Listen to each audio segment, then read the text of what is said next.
Kami bersyukur sebab kami dipercayakan Tuhan untuk menjadi penyembah-penyembah-Mu yang menyembah Engkau dalam roh dan kebenaran. Kami percaya Tuhan hadir di tengah-tengah kami. Sebab di mana 2-3 orang berkumpul dalam nama Tuhan, Tuhan hadir dan Tuhan melawat setiap kami. Dan kami percaya Engkau Tuhan yang bersemayam, Engkau Tuhan yang bertahta di atas puji-pujian kami anak-anak-Mu, pujian penyembahan kami umat-Mu. Pagi hari ini ya Bapa yang baik, kami kembali umat-Mu datang di rumah kami masing-masing. Kami membangun mezbah kami dan kami memanggil nama Tuhan.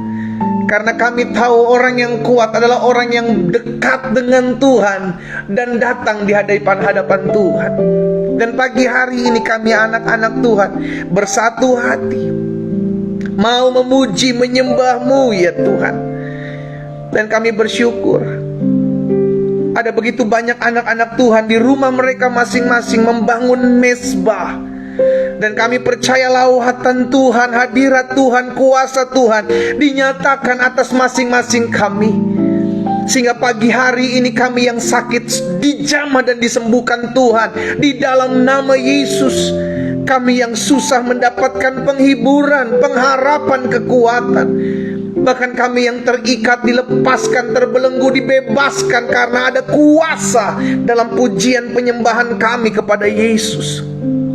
Bapa, kami rindu firman-Mu, karena firman-Mu pelita bagi kaki kami, terang bagi jalan kami. Kami rindu firman-Mu karena firman-Mu yang membersihkan hati dan hidup kami.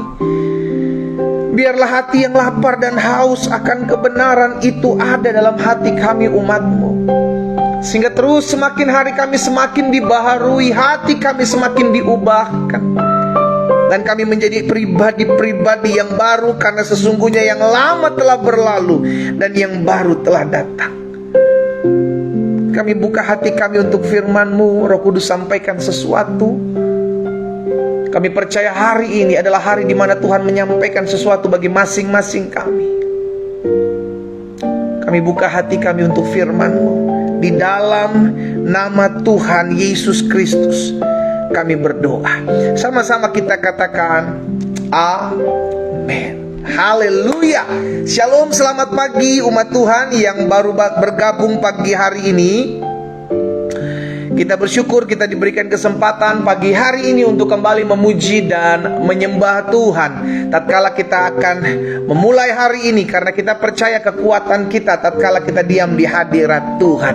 Dan kembali saya mengajak setiap umat Tuhan untuk mengambil Alkitab kita di rumah kita masing-masing, karena kita akan kembali belajar firman Tuhan. Kita percaya firman Tuhan itulah kebenaran yang memerdekakan kehidupan kita. Kita sudah ada dalam Keluaran pasalnya yang ke-7. Keluaran pasal yang ke-7 ayat yang ke-7 sampai dengan ayat yang ke-14. Saudara yang dikasih dalam Tuhan, kemarin kita sudah belajar bagaimana Tuhan boleh percayakan Musa dan Harun, mulai dari keturunan imam, ya kan, dipersiapkan mereka untuk melayani Tuhan. Dan kita pun mengerti kita terpanggil untuk melayani. Dan kemarin kita juga sudah belajar tentang sebuah ketaatan, di mana di balik ketaatan ada berkat-berkat Tuhan, ada kuasa Tuhan, ada terobosan daripada Tuhan. Kita percaya ketaatan itu sangat baik dan menguntungkan buat setiap kita. Karena itu kita mau belajar untuk taat ya. Saudara yang ketinggalan bahasan serial Alkitab kita dari Kejadian sampai Wahyu, saudara bisa lihat pembahasan saya, karena setiap rekaman yang ada saya sudah masukkan di dalam YouTube channel saya, Glenn Latuheru. Bapak Ibu bisa lihat di sana, sehingga Bapak Ibu bisa menggali kembali, belajar kembali, dan mendapatkan sesuatu yang mengubahkan hidup kita ya. Dan hari ini kita masuk dalam Keluaran pasalnya yang ke-7. Keluaran pasalnya yang ke-7 ayat 7 sampai dengan ayat 14. Adapun Musa 80 tahun umurnya dan Harun 83 tahun ketika mereka berbicara kepada Firaun. Dan Tuhan berfirman kepada Musa dan Harun, apabila Firaun berkata kepadamu, tunjukkanlah suatu mujizat, Maka haruslah kau katakan kepada Harun, ambil tongkatmu, lemparkan itu di depan Firaun. Maka tongkat itu akan menjadi ular. Musa dan Harun pergi menghadap Firaun, lalu mereka berbuat seperti yang diperintahkan Tuhan. Harun melemparkan tongkatnya di depan Firaun dan para pegawainya, maka tongkat itu menjadi ular. Kemudian Firaun pun memanggil orang-orang berilmu dan ahli-ahli sihir, dan mereka pun ahli-ahli Mesir itu membuat yang demikian juga dengan ilmu dan mantra mereka. Masing-masing mereka melemparkan tongkatnya, dan tongkat-tongkat itu juga menjadi ular. Tetapi tongkat Harun menelan tongkat-tongkat mereka. Tetapi hati Firaun berkeras. Perhatikan kata-kata ini, hati Firaun berkeras sehingga tidak mau mendengarkan mereka keduanya seperti yang telah difirmankan Tuhan. Berfirmanlah Tuhan kepada Musa, Firaun berkeras hati, ia menolak membiarkan bangsa itu pergi. Saudara yang dikasih dalam Tuhan, ada banyak dari kita, ketika kita melihat kebaikan Tuhan, ketika kita melihat mujizat Tuhan, ketika lihat pertolongan Tuhan, sudah pernah kita alami, tapi masih saja kita tetap berkeras hati, masih ragu, masih tidak percaya, bahkan masih jauh dari Tuhan. Padahal kalau kita mau jujur, ada banyak mujizat Tuhan sudah kerjakan dalam hidup kita. Ada begitu banyak pertolongan Tuhan sudah Tuhan buat dalam kehidupan kita. Bukan karena kita, tapi karena Tuhan mau menunjukkan kasih-Nya buat saudara dan saya. Tuhan mau menunjukkan kuasa-Nya dalam kehidupan saudara dan saya. Tetapi sayangnya ada banyak dari kita mengeraskan hati kita, sehingga akhirnya sekalipun mujizat sudah Firaun lihat, tapi tidak mau percaya bahwa Musa dan Harun diutus oleh Tuhan. Jangan sampai hati kita sama seperti hati Firaun. Hati yang keras, hati yang tidak lagi bisa dijamah oleh Tuhan. Kenapa? Karena manusia, kitalah yang mengeraskan hati kita, sehingga kita menolak percaya kepada Tuhan.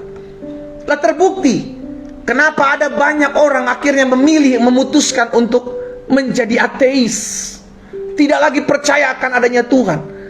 Apakah mereka lupa bahwa nafas hidup itu berasal dari Tuhan? Dari mana mereka dapatkan? Apakah mereka lupa bahwa yang menciptakan alam semesta ini Tuhan? Kita bisa melihat Tuhan dari ciptaannya. Itulah yang Alkitab katakan sebagai hati yang keras, menolak untuk mengenal Tuhan.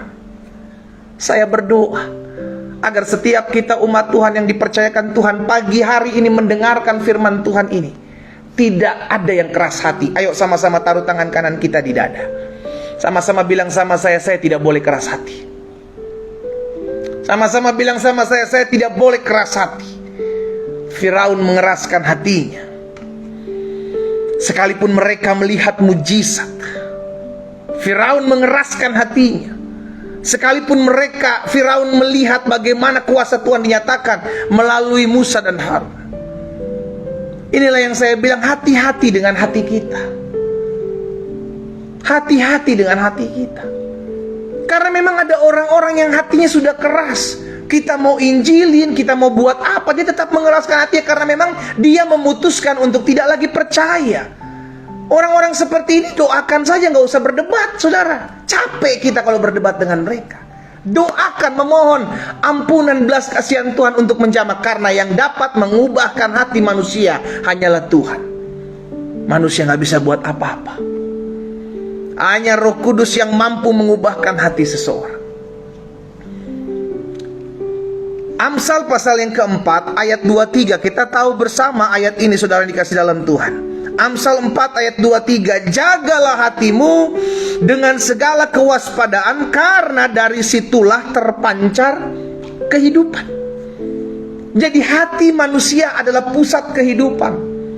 Itu sebabnya selalu Alkitab katakan, jangan panas hati, jangan amarahmu terpendam dalam hati, jangan memiliki kepahitan dalam hati, jangan memiliki pemberontakan dalam hati. Kenapa? Karena dari hati terpancar keluar.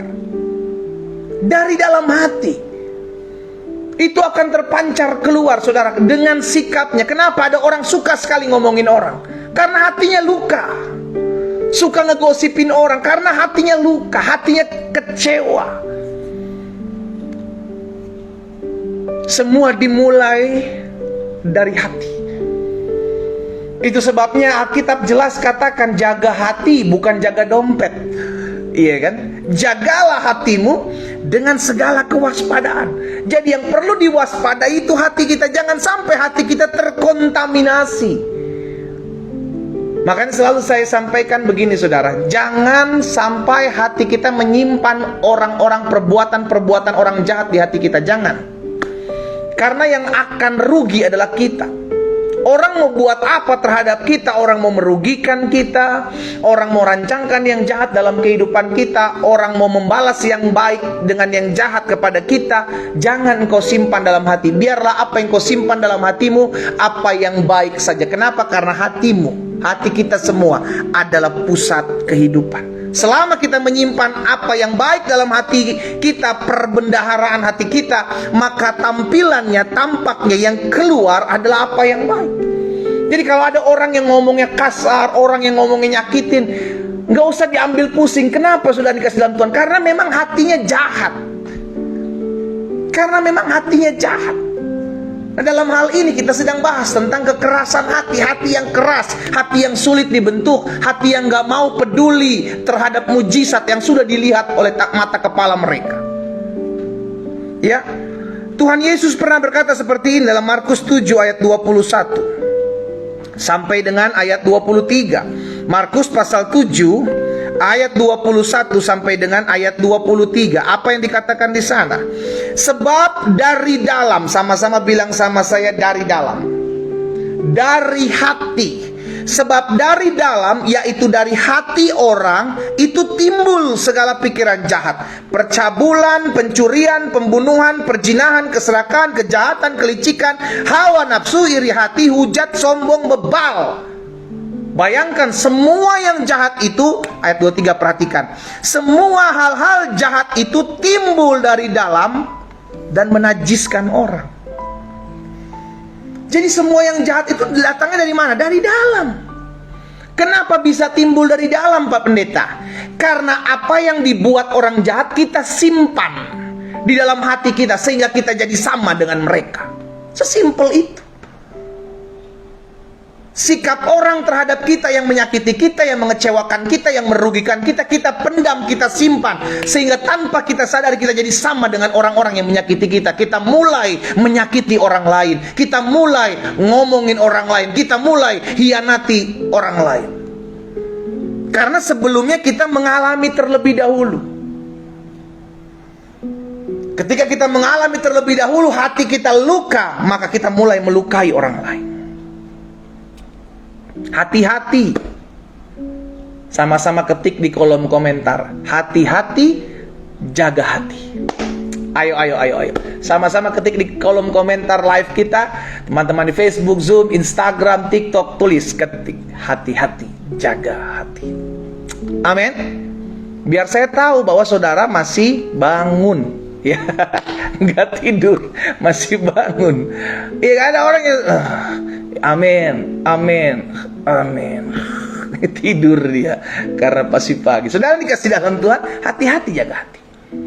Sehingga akhirnya hati kita selalu waspada gitu ya. Jangan selalu menyimpan apa yang jahat yang orang buat di hati kita. Nanti itu akan melukai kita, sehingga keluar juga apa yang kita simpan dari hati kita. Yesaya pasal 29, Yesaya pasal 29 ayat 13. Coba lihat. Dan Tuhan telah berfirman, oleh karena bangsa ini datang mendekat dengan mulutnya, memuliakan aku dengan bibirnya, padahal apa dibilang? Hatinya menjauh daripadaku, dan ibadahnya kepadaku hanya perintah manusia yang dihafalkan. Jangan sampai kita jadi orang-orang yang cuma datang kepada Tuhan, memberikan hati hidup kita, memberikan tubuh bibir kita datang kepada Tuhan, kata Yesaya, tetapi hati kita jauh, kita tinggalkan. Kalau kita datang kepada Tuhan, datang beserta hati kita. Kenapa? Karena hati yang lapar dan haus, Tuhan akan memuaskannya. Sehingga hati kita dibentuk, hati kita diubahkan, hati kita didewasakan. Pastikan setiap kita menyadari hari ini bahwa Tuhan mau hati kita. Karena dari hati terpancar kehidupan, dan dari hati yang sama juga bisa terpancar kejahatan. Tergantung apa yang kita simpan di hati kita. Jangan simpan kepahitan, Bu, terhadap suamimu. Pak, jangan simpan kepahitan terhadap istrimu, Pak. Anak-anak, orang-orang muda, jangan simpan kepahitan pada orang tuamu. Mertua-mertua, menantu-menantu, jangan simpan kepahitan terhadap menantumu, terhadap mertuamu. Yang rugi adalah kita. Kita yang kotor, kita yang hancur, kita yang akan semakin terpuruk. Tapi simpan apa yang baik. Biarlah hati kita tidak jadi hati yang keras. Hati kita adalah hati yang siap dibukakan untuk menyimpan apa yang baik yang berasal daripada firman Tuhan. Ya. Jadi ketika Tuhan memulihkan seorang, yang dipulihkan terlebih dahulu adalah hatinya. Ketika Tuhan memulihkan seseorang, yang dipulihkan terlebih dahulu pertama kali adalah hatinya. Kenapa? Karena hati adalah penting, dan Tuhan lihat ini adalah sumber di mana Tuhan bisa berbicara kepada manusia melalui hati. Makanya dalam Yehezkiel pasal 11, Yehezkiel pasal 11 ayatnya yang ke-19 dan 20. Yehezkiel pasal 11 ayat 19 dan ayat 20, firman Tuhan bilang begini. Aku, kata firman Tuhan, aku akan memberikan mereka hati yang lain dan roh yang baru di dalam batin mereka. Dan aku akan menjauhkan dari tubuh mereka hati yang keras. Hati yang keras dijauhkan oleh Tuhan, dan memberikan kepada mereka hati yang taat. Jadi yang mana diubahkan lebih dulu? Dompet kita atau hati kita? Iya kan? Ada banyak anak-anak Tuhan ketika dipulihkan datang kepada Tuhan yang minta dipulihkan ekonominya. Hei, kalau kita minta dipulihkan terlebih dahulu hati kita. Karena hati kita adalah pusat kehidupan. Ketika hati kita dipulihkan, maka semuanya gampang dipulihkan oleh Tuhan. Terlebih dahulu yang Tuhan mau pulihkan dan Tuhan mau ubahkan adalah hati. Penting buat kita menyadari hal ini, saudara yang dikasih dalam Tuhan. Aku akan memberikan mereka hati yang lain dan roh yang baru di dalam batin mereka. Juga aku akan menjauhkan dari tubuh mereka hati yang keras dan memberikan mereka hati yang taat. Supaya, ayat 20, supaya mereka hidup menurut segala ketetapanku dan peraturan-peraturanku dengan setia. Maka mereka akan menjadi umatku dan aku akan menjadi Allah mereka. Tujuannya ketika hati kita diubahkan, kita menjadi umat Tuhan yang dipulihkan. Umat Tuhan yang mengalami perjumpaan dengan Tuhan. Sekarang jadi pertanyaan, apakah hati kita sudah dipulihkan? Karena yang tahu cuma dua, Tuhan dan kita. Jangan sampai kita datang kepada Tuhan, beribadah tiap minggu, berdoa tiap hari, tapi hati kita masih menolak akan Tuhan. Hati kita masih menolak akan firman Tuhan. Itu kita katakan sebagai hati yang keras. Hati yang perlu diubahkan, hati yang perlu diketuk oleh firman Tuhan, hati yang perlu dijamah oleh Tuhan. Saya pelajari ada beberapa ciri dari seseorang yang keras hati. Saya berdoa agar tidak ada anak-anak Tuhan yang pagi hari ini berdoa bersama-sama, tidak ada lagi yang memiliki hati yang keras. Tapi hati kita adalah hati yang lembut, hati yang taat, hati yang mau dibentuk, hati yang mau dididik, hati yang mau diajar.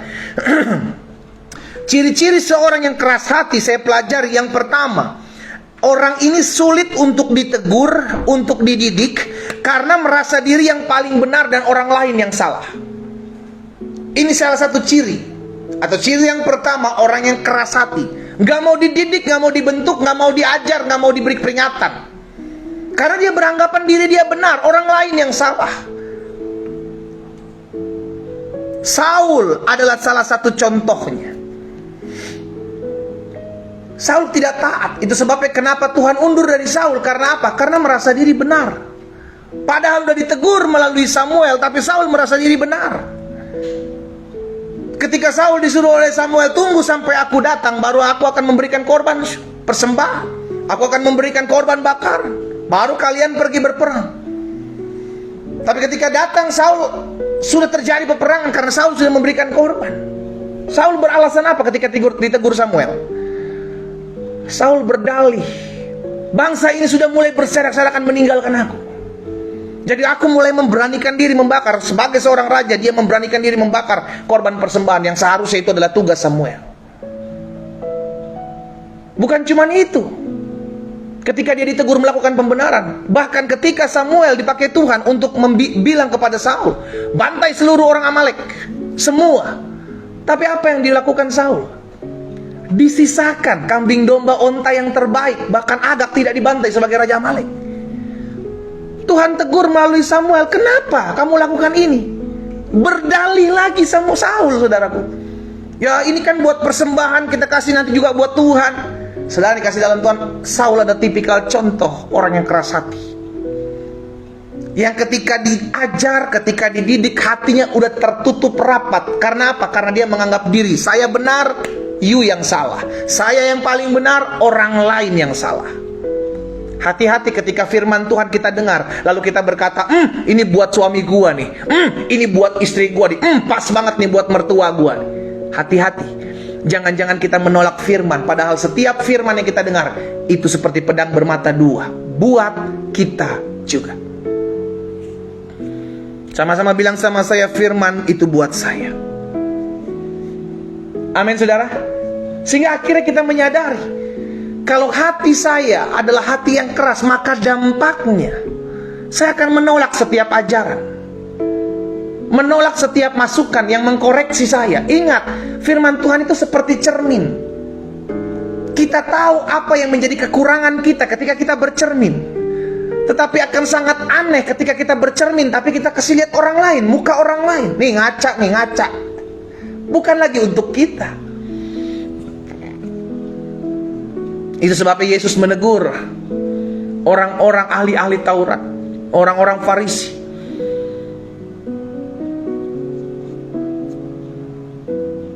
Karena munafik yang melihat kesalahan orang lain, tapi tidak mengkoreksi dirinya sendiri. Hari ini kita diingatkan, ciri yang pertama, orang yang keras hati adalah orang yang tidak lagi mau diajar, tidak lagi mau dididik, tidak lagi mau diperingatkan. Karena merasa diri yang paling benar, orang lain yang salah. Sehingga ada saja dalihnya, saudara. Ya tapi kan begini, tapi kan begitu, ya tapi kan begini, tapi kan begitu. Pembelaannya ada. Karena memang dari dasarnya hatinya udah tertutup, udah keras. Akhirnya sulit untuk dibentuk, sulit untuk berubah. Karena hatinya menganggap diri yang paling benar saya, orang lain salah. Yang kedua, ciri seorang yang keras hati. Nah sebelumnya coba lihat dulu Roma pasal 2 ayat 5. Roma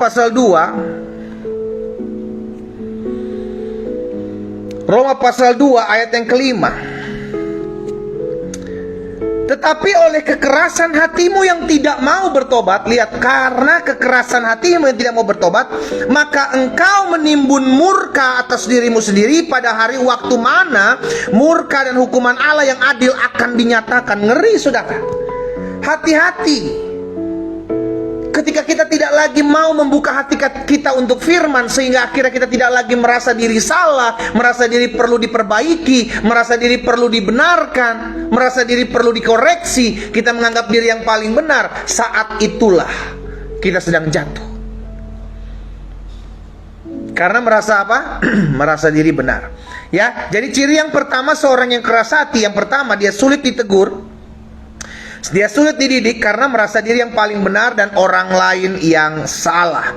Yang kedua, apa ciri seorang yang keras hati? Sehingga kita belajar jangan sampai ciri-ciri ini ada dalam hidup kita. Yang kedua, ciri-ciri seorang yang keras hati, dia sulit mengampuni, sehingga akhirnya selalu hidup dalam kebencian dan kedendaman. Ini orang keras hati.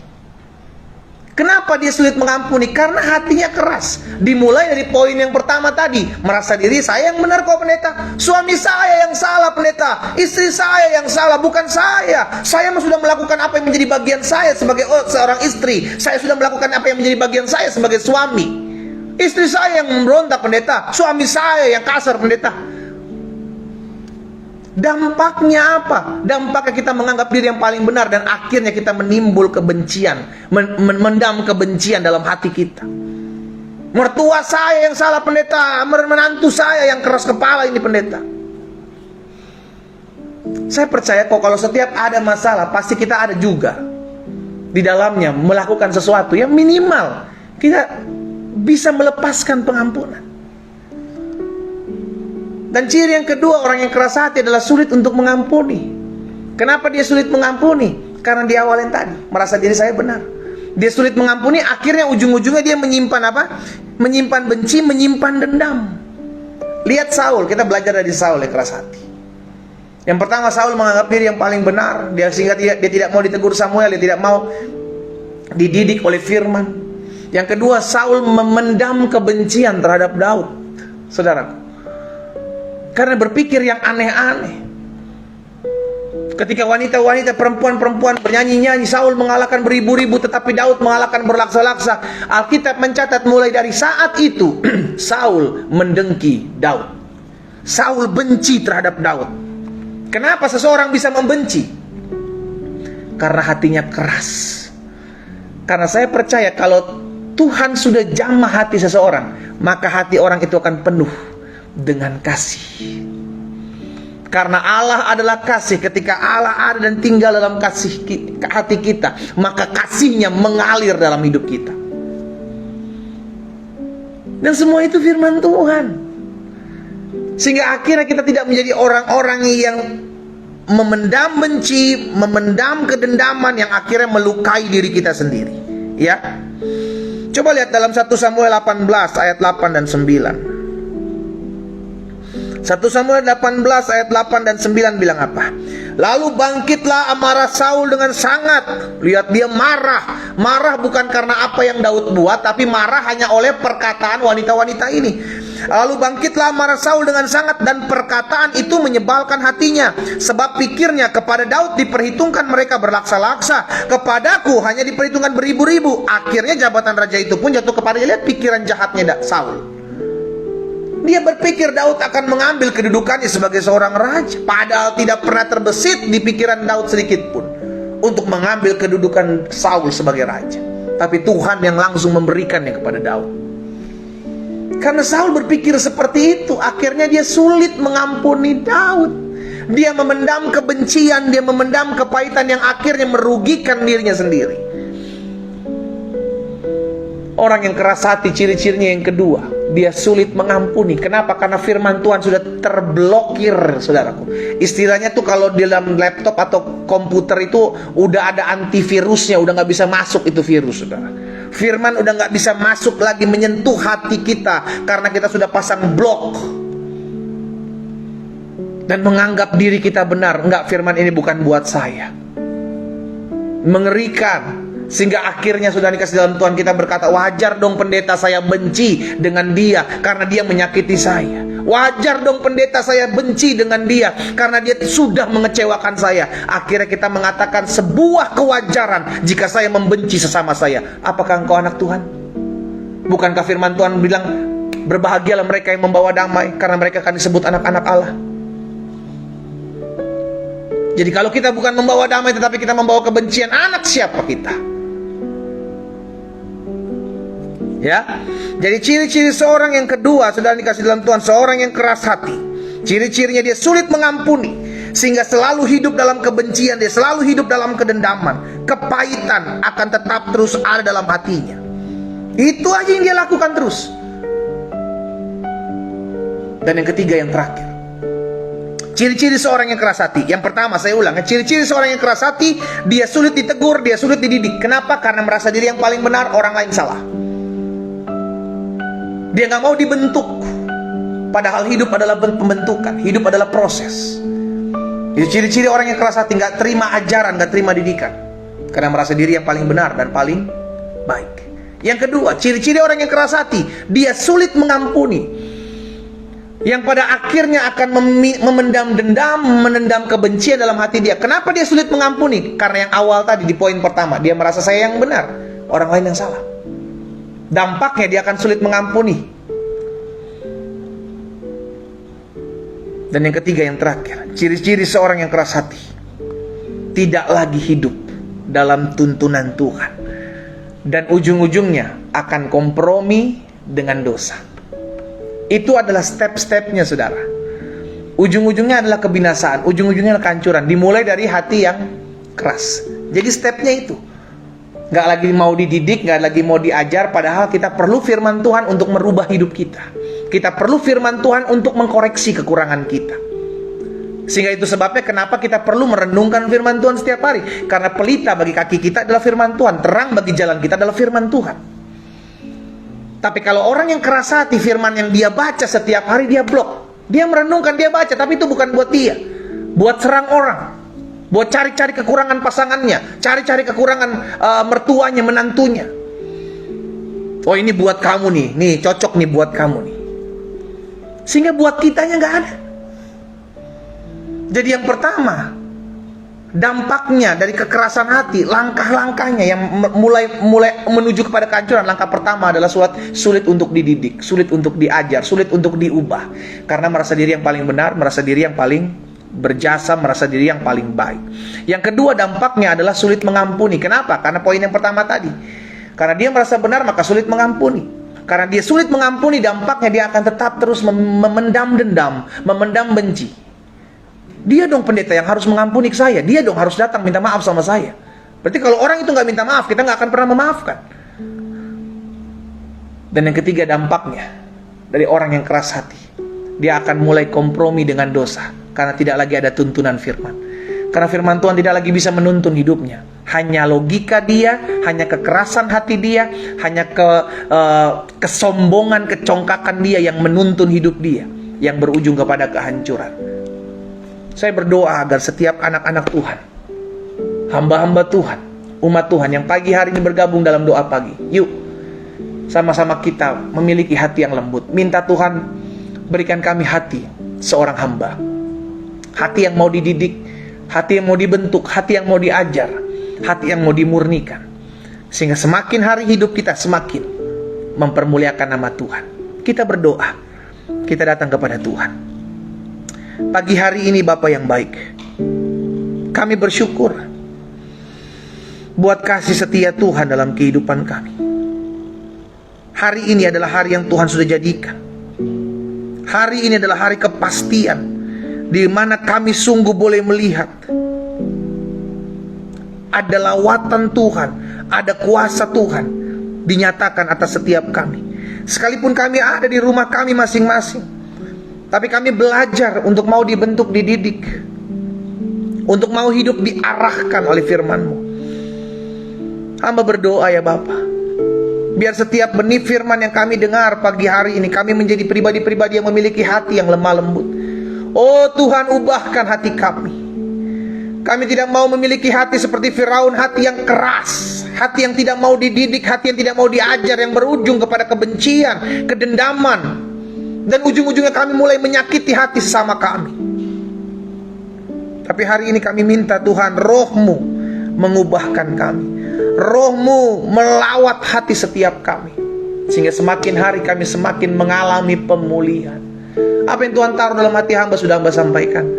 Hamba berdoa buat umat-Mu di dalam nama Yesus, sehingga firman termaterai dalam hati kami. Hamba berdoa secara khusus, kalau ada di antara umat Tuhan yang bergabung pagi hari ini, atau ada dari mereka yang belum mengenal Yesus, mengeraskan hatinya mengenal Yesus, hamba berdoa dalam nama Yesus, Tuhan jamah. Kami percaya bagi Tuhan tidak ada perkara yang mustahil. Selama kami berdoa, Tuhan sanggup berperkara jauh melebihi apa yang kami bayangkan. Kami doa di dalam nama Tuhan Yesus. Pada akhirnya hamba berdoa membawa setiap pergumulan kami, membawa setiap pokok-pokok doa kami kepada Tuhan. Mereka yang berdoa buat rumah tangga mereka, biarlah Tuhan yang memegang, Tuhan memberkati, Tuhan yang memulihkan. Mereka yang berdoa buat kesehatan mereka, kami percaya hari ini adalah hari di mana kami mendengarkan firman Tuhan, dan kami percaya disampaikan firman, disembuhkan mereka yang sakit. Kami terima kuasa, kami terima kesembuhan, kami terima mujizat hari ini dalam nama Yesus.